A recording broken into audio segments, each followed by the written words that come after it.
Technical Z1 आज हम जानेंगे series parallel testing board, connection function और यूज के बारे में। पैरेलल टेस्टिंग बोर्ड के लिए दो वन वे स्विच, दो सॉकेट, एक फ्यूज, एक इंडिकेटर, एक बटन होल्डर और बल्ब लेते हैं। यहाँ लेफ्ट वाले सॉकेट को पैरेलल और राइट वाले सॉकेट को सीरीज बनाएंगे। कनेक्शन करने के लिए मेन सप्लाई के फेज वायर को फ्यूज के किसी एक टर्मिनल से जोड़ेंगे। अब फ्यूज के दूसरे टर्मिनल को दोनों स्विच के एक टर्मिनल से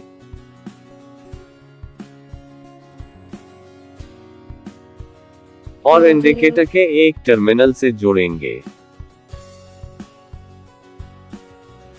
मेन के न्यूट्रल वायर को इंडिकेटर से, होल्डर से और पैरेलल सॉकेट से जोड़ेंगे। अब स्विच के दूसरे टर्मिनल को सॉकेट से जोड़ेंगे।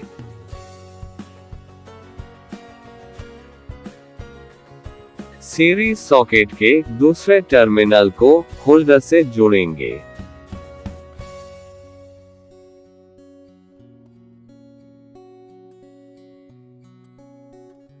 अब मेन सप्लाई को ऑन करते हैं।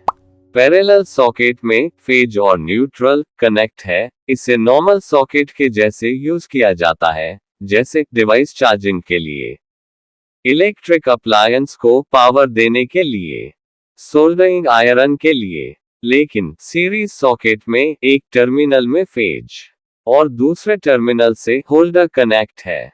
स्विच ऑन करते हैं।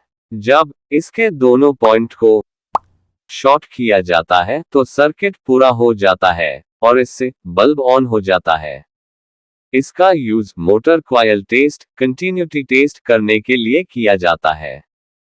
यहाँ इंपॉर्टेंट बात यह है कि पैरेलल सॉकेट को कभी भी शॉर्ट सर्किट नहीं करना चाहिए और न ही सीरीज सॉकेट से पावर आउटपुट लेना चाहिए।